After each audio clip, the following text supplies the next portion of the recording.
Inspirational story, real స్టోరీని ఒకసారి మనం చెప్పుకుందాం ఈరోజు.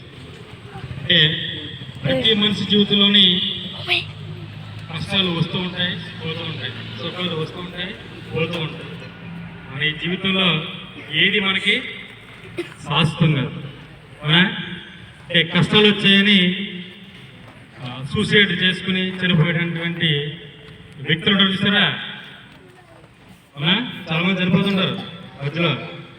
అంటే ఈ కష్టాలన్నీ లైఫ్ లాంగ్ ఉంటాయి, ఎవరికైనా ఎవరికి ఉండవు. సో అలాంటి కష్టాల నుంచి పుట్టుకొచ్చినటువంటి ఒక రియల్ స్టోరీని మనం మీకోసం చిన్న ఒక 2 minutesలో చెప్పడం జరుగుతుంది. అయితే ఒక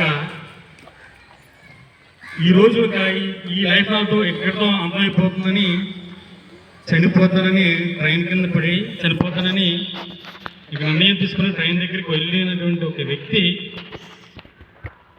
శ్మశానంలోని, అంటే కప్పుకోవడానికి దుప్పటి లేక శవాలపై ఉన్నటువంటి దుప్పటిని తీసుకుని తను చలి కాచుకుని ఆ శవం కాలుకున్నటువంటి ఆ మంటలోంచే తన ఆహారం వండుకొని జీవించిన ఒక స్త్రీ అక్కడ స్టార్ట్ చేసినప్పుడు తన లైఫ్ని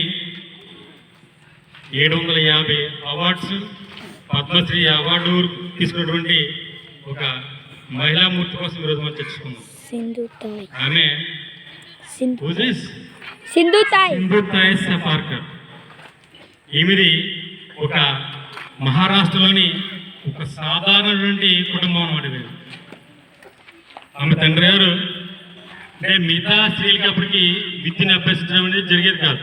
అంటే మనకి ఇది స్వతంత్రం రాకముందు ఈయన కష్టపడి ఆమెను 4వ తరగతి వరకు ఆ రోజుల్లో చదివించారన్నమాట. అయితే అప్పటికి బాల్య వివాహాలు అంటే చాలా ప్రాబల్యం ఉండేది. ఆమెకి 4వ తరగతి చదువుతున్న వయసులోనే ఒక 30 సంవత్సరాల వయసు గల ఒక వ్యక్తికి ఇచ్చి ఆమెకి వివాహం జరిపిస్తారు. అంటే ఆమెకి ఫోర్త్ క్లాస్ అంటే 9 years, 9 సంవత్సరాల వయసులోనే వివాహం జరిపిస్తారు అన్నమాట. అయితే వివాహం జరిగిన తర్వాత పుట్టింటికి అమ్మగారి కాదు అక్కగారికి వెళ్ళిపోతుంది కదా.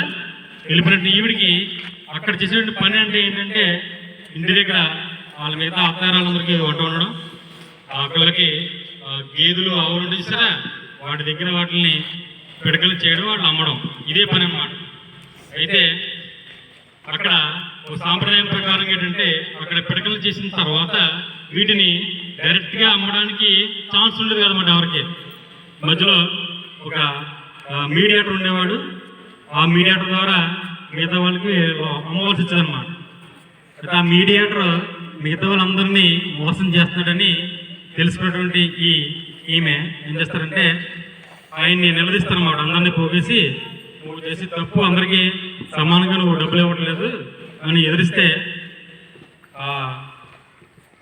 ఎవరైతే మనకి మీడియేటర్ ఉంటారో ఆయన ఈవిడి పైన ఎలా అన్నా కోపం తీర్చుకోవాలని ఆయన భర్తకి ఈవిడి కోసం చాలా తప్పుగా చెప్తారు అన్నమాట.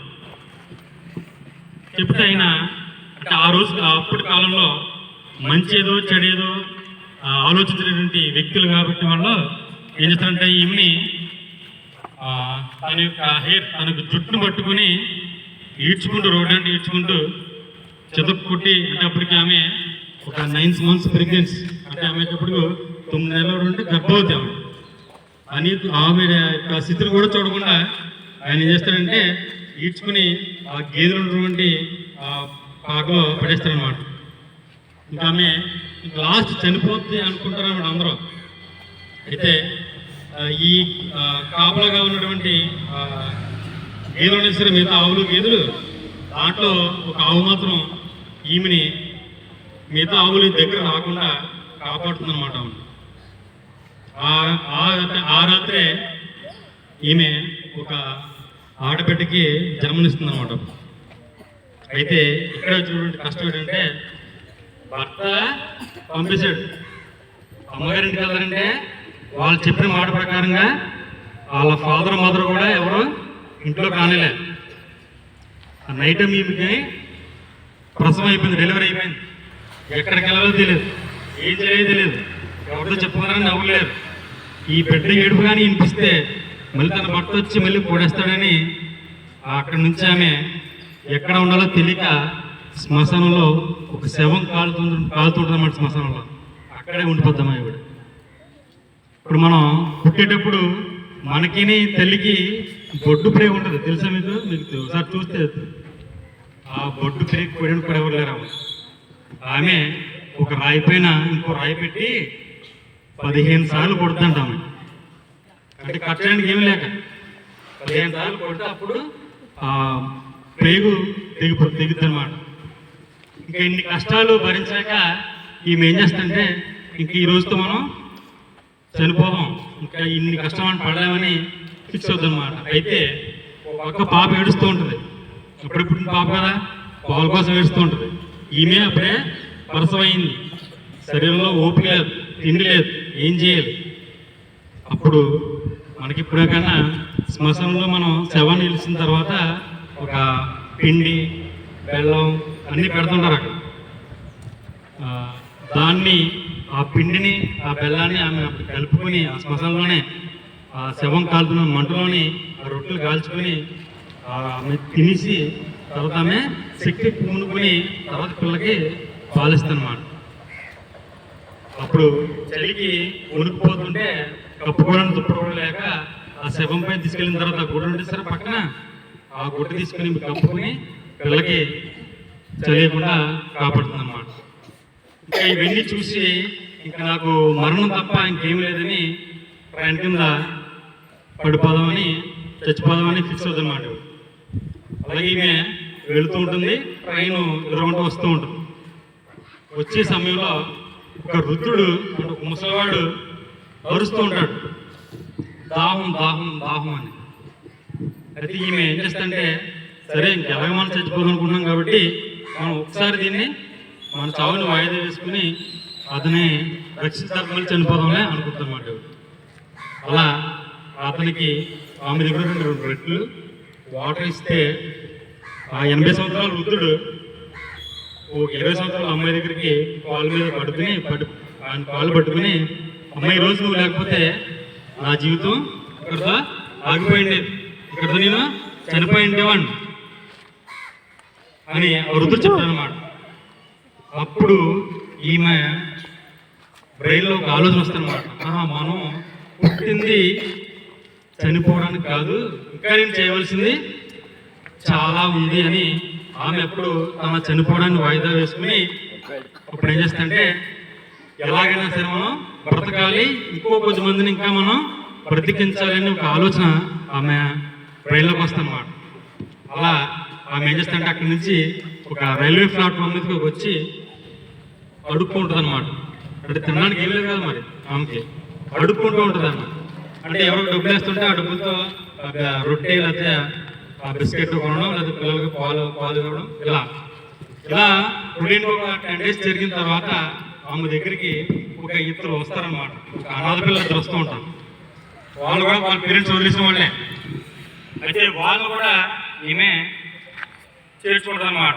ఈమె దగ్గరికి చేర్చుకుని అలా 2, 3, 4, 5 అలా 2000 మందిని ఆమె పోషించిందనమాట. ఒకళ్ళు ఇద్దరు కాదు, ఎంతమంది? 2000 మందిని అనాథ పిల్లల్ని ఈమె చేర తీసుకుని ఈమె వాళ్ళకి ఫుడ్ మొత్తం అన్ని కూడా ఈవిడ తీసుకుందన్నమాట. అలా 2000 మంది పిల్లల్లోని చాలామంది IAS ఉన్నారు, IPS ఉన్నారు, డాక్టర్స్ ఉన్నారు, లాయర్స్ అయ్యారు దాంట్లో ఆమె పోషించినటువంటి ఆ 2000 మందిలోనే. ఓకేనా? అంటే ఎక్కడో ఆగిపోవలసిన తన జీవితాన్ని ఒక ఇక్కడికి వెళ్ళింది. కప్పుకోవడానికి దుప్పటైనటువంటి స్థితి నుంచి లెక్కట్లేని సాల్వాలకు పోయిన స్థితికి వెళ్ళిపోయింది ఆవిడ. అంటే ఆమె చేసేటువంటి సేవకి 750 అవార్డులు వచ్చాయి ఆవిడకి. మన రామ్నాథ్ కోవింద్ గారు ఆమెకి పద్మశ్రీ అవార్డు ఇచ్చారు. అంటే మన సక్సెస్ అనేది ఎక్కడ ఆగకూడదు. మన జీవితం ఈ కష్టాలతో ఇక్కడతో మనం సరిపెట్టేసుకుందాం అనుకుంటే ఈరోజు అంతమంది 2000 మంది పిల్లలు కూడా ఒక మంచి పొజిషన్లో ఉండేవారు కాదు. అయితే ఇక్కడ ఈ స్టోరీలో ఒక లాస్ట్ క్లైమాక్స్ సిచ్యువేషన్ ఏంటంటే ఆమె పాప పుట్టింది కదా, ఆ పాపను కూడా తన దగ్గర చిన్నపిల్లలున్నా సరే తన దగ్గర ఉంచుకోలేదు ఆవిడ. వేరే అనాథాశ్రమంలోకి ఆ పాపను జాయిన్ చేస్తుంది. ఎందుకు? పాప గారు తన దగ్గర ఉంటే అందరినీ సమానంగా చూడలేము, ఎంతో కొంత ఆ సొంత పాప వైపు కాస్త మొగ్గు చూపిస్తూ వస్తుందని మీ పాపని వేరే అనాథాశ్రమంలోకి జాయిన్ చేస్తాను అన్నమాట. తర్వాత ఇలా టైం గడుస్తూ ఉంటుంది. లాస్ట్లోని ఒక 75-80 ఇయర్స్ ఒక వృద్ధుడు తన ఆశ్రమానికి వస్తుంటాడు అన్నమాట. వస్తాడు. వచ్చిన తర్వాత ఆయన ఆమె దగ్గరికి వచ్చి, అమ్మ నాకు ఈరోజు భోజనం పెట్టండి, లేకపోతే నేను ఆకలితో ఈరోజే చనిపోయేటట్లు ఉన్నాను, నాకు అప్పుడే ఒక 15 days నాకు భోజనం లేదు, ఈరోజు నేను చనిపోతానని చెప్తాడు అన్నమాట వృద్ధుడు. అయితే ఆమె ఏం చేస్తుందంటే ఆ వృద్ధుని తీసుకొచ్చి భోజనం పెట్టేసి, తర్వాత ఆ వృద్ధుడు భోజనం తీసిన తర్వాత ఆమె అడుగుతాడు అనమాట, అమ్మ నువ్వు ఇంతమందికి చదివించావు కదా, ఇంతమంది నువ్వు అనాథల్ని పెద్ద పెద్ద గొప్పగా ఉన్న స్థాయిలోకి తీసుకెళ్ళావు కదా, నీకు ఎవరు ఇన్స్పిరేషన్ అడుగుతారు అన్నమాట. ఇదంతా నువ్వు ఎందుకు చేసావు అడుగుతారు ఆ ముసలాయన. అప్పుడు ఆమె చెప్తారనమాట తన స్టోరీ అంతా.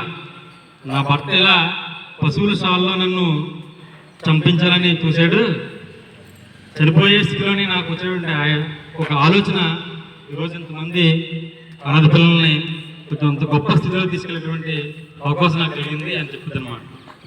అయితే వృద్ధుడు భోజనం చేసిన తర్వాత ఏడుస్తూ ఆమె పాలు పట్టుకుంటాడు అన్నమాట. ఎందుకు తెలుసా? ఆ రోజు పుట్టు తరిమేసిన భర్తే మళ్ళీ ముసలాడు ఆమె కాళ్ళు పట్టుకున్నాడు అన్నమాట. అన్ని రోజులు ఒకేలా ఉండవు. ఇది ఈ వారం మనకు స్టోరీ.